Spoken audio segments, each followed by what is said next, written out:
안녕하세요. 이번 시간에는 6-2단원 전기에너지의 발생과 전환에 대해서 같이 한번 살펴보도록 하겠습니다. 자, 그러면 넘겨서 교과서 첫 번째 단원 자석의 운동으로 만든 전기에너지 부분의 내용을 같이 한번 읽어볼게요. 발전기에서 전기에너지는 어떻게 만들어질까? 풍력 발전기는 바람이 불면 날개가 돌아가면서 전기를 만든다. 자, 그러면 날개가 돌아가면서 움직이네요. 그럼 무슨 에너지가 있죠? 바로 운동 에너지가 있습니다. 이때 전기 에너지를 만든대요. 이 운동 에너지가 전기 에너지로 전환된다는 내용을 의미하고 있습니다.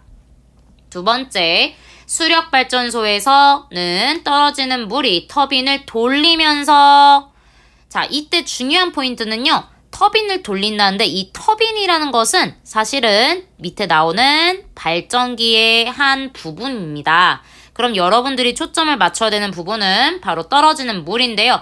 물이 어디에 있어야 떨어질까요? 바로 높은 곳에 있어야 됩니다. 따라서 높은 곳에 위치한 물은 위치 에너지를 가지고 있고 이 위치 에너지가 바로 전기 에너지로 전환된다는 것을 알아주시면 될 것 같아요. 자, 그러면 이 두 가지의 내용과 같이 운동 에너지나 위치 에너지는 등의 다른 에너지는 전기 에너지로 전환된다 라고 되어 있어요. 이런 현상을 바로 우리가 발전이라고 합니다. 이때 사용하는 장치를 발전기라고 해요. 즉 발전기는 발전을 위해 사용하는 기계라고 생각하시면 됩니다. 자, 아래 탐구 내용은요. 바로 발전기에서 전기가 만들어지는 원리를 배우는 건데요. 이거에 대해서 탐구를 좀 대체해서 좀 더 직관적이고 쉬운 실험 영상을 선생님이 직접 준비해봤어요. 이번 수업 영상을 다 본 친구들 반드시 실험 영상을 보고 활동지로 넘어와 주시기 바랍니다. 자, 그러면 이런 발전기 영상을 통해서 여러분들에게 말하고 싶은 내용이 무엇인지가 바로 정리되어 있어요. 같이 한번 살펴보도록 할게요. 전지 없이 작동하는 자가발전 손전등은 손잡이를 돌리거나 누르면 불이 켜진대요. 자, 지금 여기서도 손잡이를 돌리거나 누르면 이라고 되어 있죠. 돌리거나 운동시키거나 누르면 위치를 바꾸던가 라고 되어 있고요. 불이 켜진대요. 즉 전기 에너지가 생성됐다, 발전됐다 라는 것을 알 수 있습니다. 간이 발전기는 플라스틱관을 흔들어 자석이 움직이면 불이 켜진다. 자, 지금 관을 흔들어서 자석이 움직이게 된대요. 이렇게 움직이는 자석이 있어야, 운동하는 자석이 있어야 전기 에너지가 생성된다는 것을 의미합니다. 즉 손전등과 간이 발전기에는 모두 자석과 코일이 있으며, 여기서 중요한 단어예요. 기억하세요. 자석과 코일이 있대요. 이 자석이 코일 근처에서 움직이면 코일에 전류가 흐른다. 즉 여러분들이 기억해야 되는 문장은 자석이 코일 근처에서 움직이면 코일에 전류가 흐른다라는 거예요. 자석이 N극과 S극이 있어요. 자, 이렇게 N극과 S극이 있는데 이 자석이 바로 코일의 주변에서 왔다 갔다 움직여야 돼요. 그러면 이 코일에는 전원장치가 연결되어 있지 않아요. 전지가 없어요. 즉 우리가 흔히 알고 있는 건전지 같은 것이 없어요. 그래서 여기에는 지금 현재 전류가 흐르지 않아요. 그런데 이 자석이 움직이면은 이 코일에 전류가 생성됩니다. 전류가 흘러요. 즉 전기가 통해요. 즉 그러면 무엇이라고 말할 수 있다? 전기 에너지가 생성되었다. 다시 말하면 발전되었다 라고 표현할 수가 있는 거예요. 자, 그러면 움직이는 자석의 역학적 에너지가 전기 에너지로 전환되는 것이다 라고 설명할 수 있습니다. 따라서 풍력발전소, 수력발전소뿐만 아니라 자전거의 자가발전식 전조 등 발광, 인라인 스케이트에도 발전기가 있어서 역학적 에너지를 전기 에너지로 전환하여 사용한다.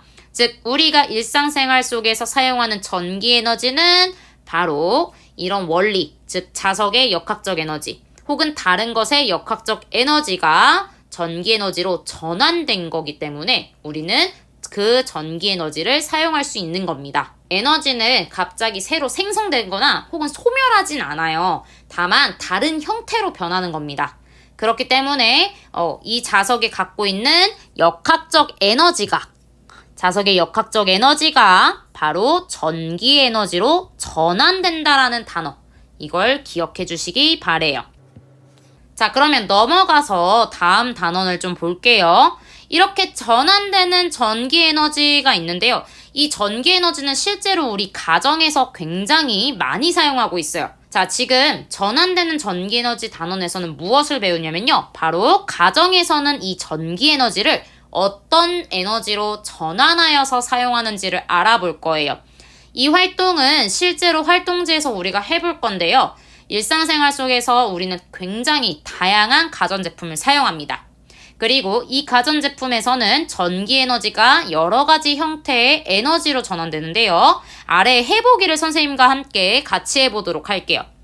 전기난로는 전기 에너지를 따끈따끈한 무엇으로 바꿔줄까요? 바로 열 에너지로 바꿔줍니다. 즉, 전환시킨다는 거죠. 나 보면은 선풍기는 전기 에너지가 통하게, 전류를 통하게 해주면 선풍기 안에 있는 날개가 뺑뺑 돌아가요. 운동해요. 움직여요. 그러면 무슨 에너지로 바꿔주게 되는 걸까요? 바로 운동 에너지로 바꿔주게 되는 겁니다. 다는 이제 전구는 전기 에너지를 무슨 에너지로 바꿔줄까요? 자, 전구를 켜면은 어두웠던 방 안이 환해지죠. 무엇이 생긴다? 빛이 생긴다. 따라서 반짝반짝 빛이 생기기 때문에 우리는 빛 에너지로 전환된다는 것을 알 수가 있습니다. 이렇게 우리가 사용하는 가전제품은 열, 운동, 빛 말고도 다른 형태의 에너지로도 사용하고 있는데요.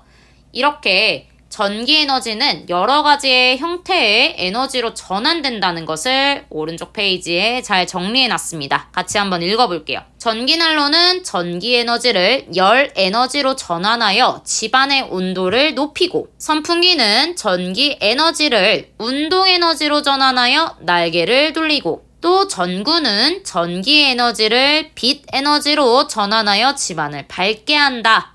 이와 같이 전기 에너지는, 자, 중요한 말이에요. 다양한 형태의 에너지로 쉽게 전환할 수 있다.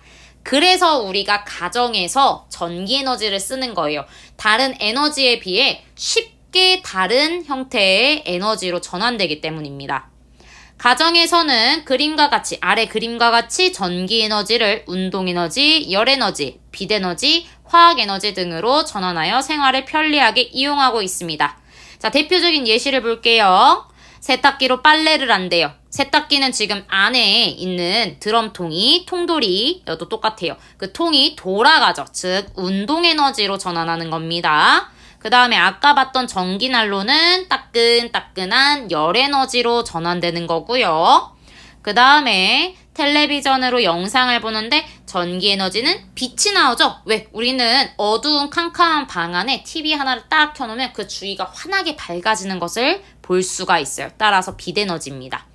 배터리 같은 경우에는요, 화학 에너지를 사용하는 겁니다. 이걸 조금 헷갈려하는 친구들이 있으니까 좀 기억해 주세요. 선생님, 근데요, 전기 에너지가 전기난로에서 바로 열 에너지로 가는 건 뭐 틀린 말은 아닌 것 같은데, 이 열도 사실은 빛의 형태로 나오지 않나요? 우리 예전에 2학년 때 배웠던 것 같은데. 맞아요. 사실은 빛 에너지로 전환됐다가 그 빛 에너지가 또 열 에너지로 전환되는 건데요. 최종적인 산물인 열 에너지만 포인트를 맞출 거예요. 즉, 우리가 지금 따지고 있는 에너지에 전환되는 형태들은요, 다 주로 전환되는 게 무엇이냐를 봅니다. 즉, 조금 다른 형태로 에너지가 전환되지만 주로 어떤 형태의 에너지로 전환되는지를 생각하면 조금 편하게 해결할 수 있을 것 같아요. 자, 그러면 밑에 내용을 한번 살펴볼게요. 선풍기는 전기 에너지를 주로 운동 에너지로 전환된다. 여기서도 그래서 표현을 주로라고 표현했죠. 그러나 오래 사용하면 선풍기의 몸체가 따뜻해지는 것을 볼 수 있다. 이것은 선풍기가 작동할 때 전기 에너지 일부가 열 에너지로 전환되기 때문이다. 이와 같이 가전제품을 사용하면 전기 에너지가 동시에 다양한 형태의 에너지로 전환된다. 이때 전환된 에너지를 모두 합하면 전환되기 전의 에너지의 총량과 같다. 이거 어디서 들어본 것 같지 않나요? 자, 이전에 역학적 에너지 보존 법칙에서도 말했다시피 이 전과 후가 에너지가 같다.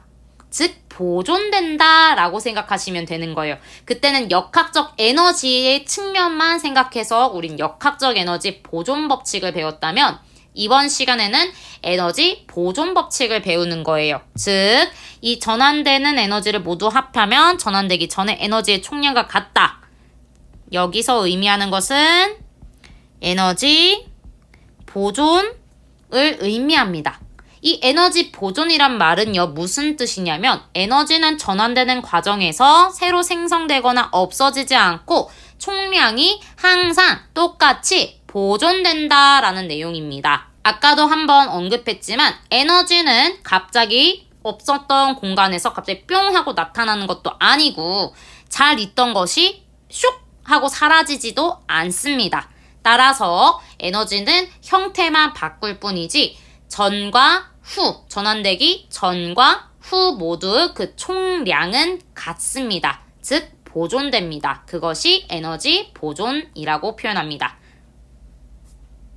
자, 그러면 넘어가서 전환되고 보존되는 에너지 요거는 우리가 학습지에서 다뤄보도록 할 거고요. 넘어가서 마지막 세 번째 단원 봐주세요. 가전제품이 사용하는 전기 에너지의 양. 우리가 실제 생활에서 여러 가지 가전제품을 사용하는데 그때 우리가 얼만큼의 전기 에너지를 사용하는지 실질적으로 계산할 수가 있어요. 그래서 여러분들이 전기세가 나왔을 때 우리 집 전기세가 왜 이렇게 나왔지? 궁금하다면 계산할 수 있습니다. 자, 그러면 필수적으로 배워야 되는 단어 2가지가 있는데요. 같이 한번 살펴보도록 할게요.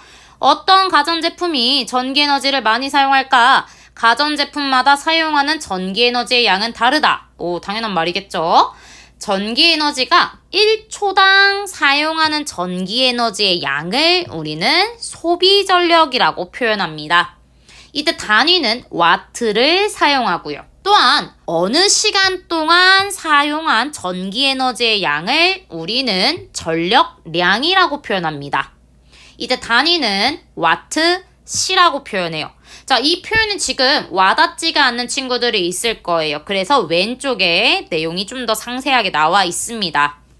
자, 보면은 소비 전력이 1와트인 가전제품은 무슨 말이냐면 전기 에너지를 1초마다 1줄씩 사용한다라는 말뜻이에요. 반면에 전력량이라는 말뜻은 전력량 1와트시라는 말은 바로 무엇이냐면 전력이 1와트인 가전제품을 1시간 동안 사용하는 전기 에너지의 양인 거예요. 얼만큼 동안 사용했대요? 바로 1시간 동안 사용했던 것입니다. 그렇기 때문에 이 전력량의 단위는 와트 곱하기 시간 해가지고 바로 와트 시가 나오게 되는 거예요. 자, 이것은 우리가 학습지에서 좀 더 상세하게 다뤄보도록 할 거예요. 상세하게 우리가 가정생활에서 사용하는 가전제품의 소비 전력을 알아볼 건데, 자, 지금 이렇게 보면은 가전제품에는 이런 표현이 보일 거예요. 자, 여기 보면은 220V는 무엇이냐면 우리가 흔하게 전격 전압이라고도 표현하는데 우리나라에서 사용하는 전압의 크기는 220V예요. 그런데 해외에 나가보면은 미국이나 일본 같은 경우에는 110V를 사용합니다. 즉, 이 가전제품은 220V를 사용해야지 정격이다. 딱 좋다. 딱 맞다. 라고 생각하시면 돼요. 그래서 220V를 사용할 때 1500W라고 되어 있죠. 바로 이것이 전력인데요. 소비 전력. 220V에 연결했을 때, 220V에 전압에 연결했을 때 이 가전제품은 소비 전력이 1500W다. 즉, 1초당 1500줄의 전기 에너지를 사용한다 라고 생각하시면 돼요. 그러면 이 전기 난로를 우리가 1시간 동안 사용했을 때의 전력량은 어떻게 계산할까요? 바로 1500W 곱하기 움직였네? 1시간이기 때문에 계산하면은 1500와트 시가 되게 됩니다. 그렇기 때문에 이때는 전기 에너지의 양이 1시간 동안 1500와트 시만큼의 전기 에너지를 사용했구나 라고 생각하시면 됩니다. 자, 이 내용이 지금 헷갈리시는 분들은 활동지에서 우리가 다룰 거니까 그때 다시 한번 공부해 보도록 할게요. 자, 넘어가서 보면은 이렇게 정리하는 단원들이 있습니다. 이 내용을 한번 풀어보시길 좀 추천드릴게요. 자, 그러면 우리가 지금까지 발전의 원리에 대해서 배웠었고요. 이때 이 발전의 예시들은 풍력발전, 수력발전 등등이 있었습니다. 그 다음에 우리가 배웠던 것은 이런 에너지들이, 전기 에너지들은 다시 다른 형태의 에너지로 전환되는데 그것을 바로 전기 에너지 전환이라고 했었어요. 그리고 이 에너지는 마찬가지로 보존되는데요. 전환하기 전과 전환한 후에 에너지의 총량은 보존된다, 똑같다, 일정하다, 따라서 에너지 보존이라고 표현했다고 했습니다. 그 다음에 우리가 기억해야 되는 것은 계산이 조금 나오는 부분은 바로 소비전력이었어요. 이 소비전력은 전기기구가 1초 동안 사용하는 전기에너지의 양이라고 했고요. 단위는 와트를 사용합니다. 그리고 전력량은 어떤 전기기구가 어느 시간 동안 1시간인지 2시간인지는 계산해 봐야 되긴 해요. 어느 시간 동안, 중요한 거는 초가 아니라 이번엔 시간 단위라는 거예요. 사용한 전기 에너지의 양으로 단위는 와트시를 사용한다는 겁니다. 그래서 여러분들이 소비전력과 전력량을 헷갈려 하지 않고 좀 잘 풀어주셨으면 좋겠습니다. 자, 그러면 우리는 실험 영상을 보고 활동지에서 만나도록 하겠습니다. 안녕!